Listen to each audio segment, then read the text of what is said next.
12 रक्स शहजादियां। कदीम जमाने में एक बादशाह हुआ करता था जिसकी 12 बेटियां थी, यानी 12 शहजादियां। उनकी खूबसूरती का क्या कहना, तमाम एक से बढ़कर एक थी। बादशाह ने उनकी शादी करने का फैसला कर लिया, लेकिन राजा को एक ऐसे राज का पता चला जो कि हैरान कर देने वाला था। सभी 12 शहजादियां रात भर रक्स किया करती थी। किसी को भी नहीं पता था कि वो कहां जाती थी। बादशाह निहायत ही परेशान हो गया। उसने किले के सारे दरवाजे बंद करवा दिए ताकि शहजादियां बाहर न जा सके, लेकिन उसकी सारी कोशिशें नाकाम हुई क्योंकि उसने देखा कि उनके जूतों में छेद हो गया था। वो परेशान हो उठा कि आखिर माजरा क्या है और उसने ऐलान किया, जो कोई भी शहजादियों के रक्स के राज के बारे में बताएगा उसे अपनी पसंदीदा शहजादी से शादी करने का सुनहरा मौका मिलेगा और वो मेरी वफात के बाद बादशाह भी बना दिया जाएगा। और अगर वो 3 रातों में इस राज का पर्दाफाश नहीं कर पाया तो उसे मौत की सजा सुनाई जाएगी। ये खबर रियासत में चारों तरफ फैल गई। एक शहजादा आगे आया जो रक्स के राज का पता लगाना चाहता था। आली जनाब, मैं आपके पड़ोसी रियासत का शहजादा हूँ और मैं यहाँ शहजादियों के रक्स के राज का पता लगाने आया हूँ। बादशाह ने उसका बेहतरीन इस्तकबाल किया। रात का खाना खाकर सैराब होने के बाद उसे सोने के लिए एक आलीशान कमरा दिया गया। यह कमरा शहजादियों के कमरे के पास ही था। उसका पलंग ऐसे रखा गया कि वो रात भर उन पर नजर रख सके और पता लगाए कि वो रक्स करने के लिए किस जगह जाती हैं। शहजादियों के कमरे का दरवाजा खुला रखा गया था। शहजादा अपने कमरे में था। तभी 2 शहजादियां आई और उन्होंने उसे शरबत का गिलास नौश फरमाने दिया। शहजादा ने शरबत नौश फरमा लिया और शहजादियों की हरकत पर नजर रखने लगा। कुछ देर वो बैठा, लेकिन उसका सिर भारी लगने लगा। वो सो गया। फिर सुबह होते ही उठ गया और देखा कि शहजादियां रक्स करके वापस आ गई थी। यह सिलसिला कुछ और रात बरकरार रहा और चौथे दिन जब फैसले की घड़ी आई तो शहजादे के पास कोई जवाब न था। बादशाह ने बड़ी बेरहमी से उसे मौत की सजा सुनाई। इसके बाद कई लोगों ने अपनी तकदीर आजमाई, मगर वो अपनी कोशिशों में नाकामयाब रहे और उनको भी बादशाह ने मौत के घाट उतार दिया। बादशाह भी उनको सजाए मौत देकर खुश नहीं था और उसे इस बात का दुख भी था कि कोई भी शहजादियों के रक्स का राज नहीं पता कर पाया। उस हुकूमत में एक सिपाही भी था जो जख्मी होने की वजह से अपना काम छोड़कर वापस आया था। अब उसके पास कोई काम नहीं था और इसलिए वो बादशाह के रियासत की तरफ चल पड़ा। रास्ते में उसे एक ज़ईफा खातून मिली।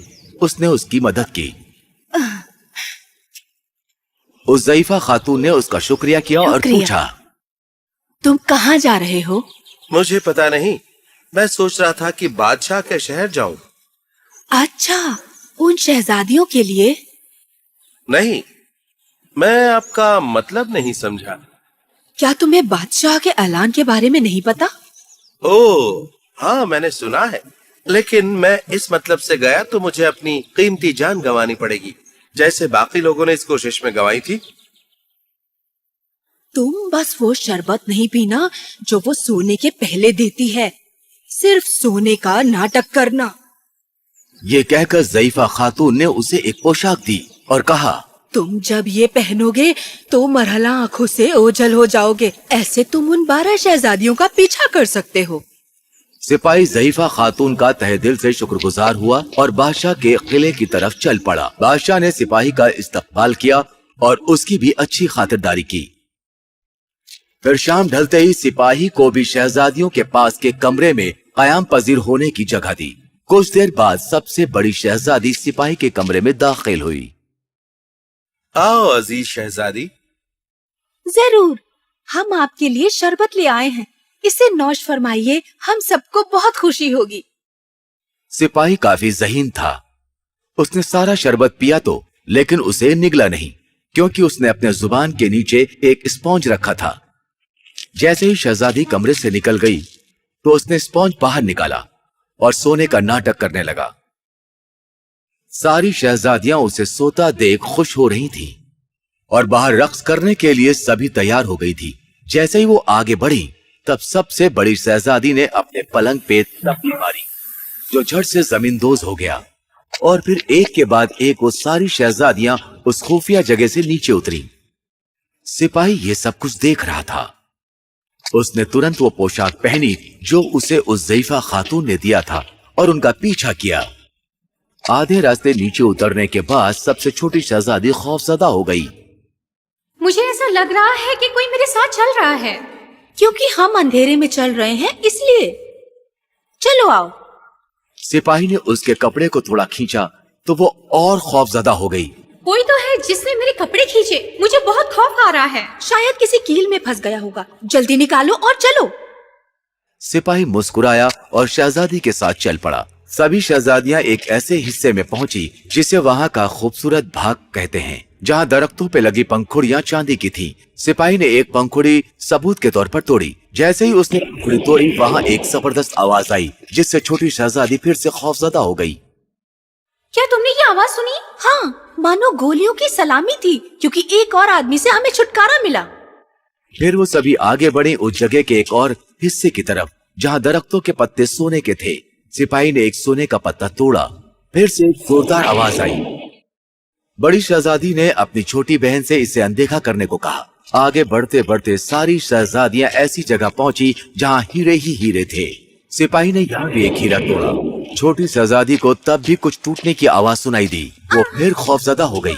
बहरहाल सभी 12 शहजादियां एक झील के किनारे पहुंची जहां 12 शहजादे नाव के साथ उनका इंतजार कर रहे थे। हर एक शहजादी एक एक शहजादे के साथ बैठ गई। सिपाही ने छोटी शहजादी के साथ बैठने का फैसला किया। ओ शहजादी, आज कश्ती कुछ ज्यादा ही वजनी लग रही है। मुझे इसे चलाने में काफी जोर लगाना पड़ रहा है। वो तो मुझे पता नहीं, पर मुझे बहुत अच्छा लग रहा है। सभी 12 नाव झील के उस ओर पार पहुंच गईं, जहां बहुत ही आलीशान किला था। सभी 12 जोड़े किले के अंदर दाखिल हुए और साथ में सिपाही भी। जैसे ही वो एक आलीशान हॉल में पहुंचे तो मौसीकी शुरू हुई। 12 शहजादियां उन 12 शहजादों के साथ शौक से रक्स करने लगी। ये आलम सुबह के 3 बजे तक चलता रहा। तब तक उनके जूतों में छेद हो गए थे और उन्होंने वापस जाने का फैसला किया। शहजादों ने शहजादियों को वापस झील के उस पार पहुंचा दिया। इस बार सिपाही बड़ी शहजादी के साथ बैठा था। वो सब अपने कमरे की तरफ पहुंचने ही वाली थी, तभी सिपाही दौड़ा और अपने बिस्तर पर सो गया। जब कमरे में शहजादियां पहुंची तो धीरे से चौकन्नी हुई बड़ी शहजादी ने कहा, सब ठीक है, चलो अब हम अपने बिस्तर पर कपड़े बदलकर सो जाते हैं। यह सिलसिला कई रात तक चलता रहा। सिपाही उनका पीछा करता और सबूत भी साथ में लेके आता और उनसे पहले पहुंचकर सो जाता। और जब फैसले की घड़ी आई तो बादशाह ने सिपाही को बुलाया। आली जनाब, सभी 12 शहजादियां अपने कमरे से जमींदोज सुरंग से जाती हैं, जहां आपके किले के नीचे एक और किला है। और उसने सारी कहानी तफसीर से सुनाई। बादशाह ने सभी शहजादियों की तरफ देखा जो ये सारी बातें एक बड़े से पर्दे के पीछे से सुन रही थी। क्या ये सच है? मेरे पास इसका सबूत भी है आली जनाब। और सिपाही ने बादशाह के सामने चांदी, सोने और हीरे वाले सारे सबूत इकट्ठा जो किए थे रख दिए। शहजादियों ने ये सारी सच्चाई मान ली थी और इसलिए सारी बातें बादशाह को बताई। बादशाह को भी सच्चाई जानकर खुशी हो रही थी। उसने सिपाही का शुक्रिया किया और उसे खूब नवाजा। तुम मेरी कौन सी बेटी से शादी करना चाहोगे? वैसे तो मेरी उम्र हो गई है, इसलिए मैं आपकी सबसे बड़ी बेटी से शादी करना चाहूंगा। बादशाह ने अपने सिपाहियों को शादी की सारी तैयारी करने का हुक्म दिया और उसी दिन शादी की सारी रस्में पूरी कर दी गई। मेरा जवाइन मेरी वफात के बाद इस हुकूमत का बादशाह बनेगा। और फिर सभी राजी खुशी रहने लगे।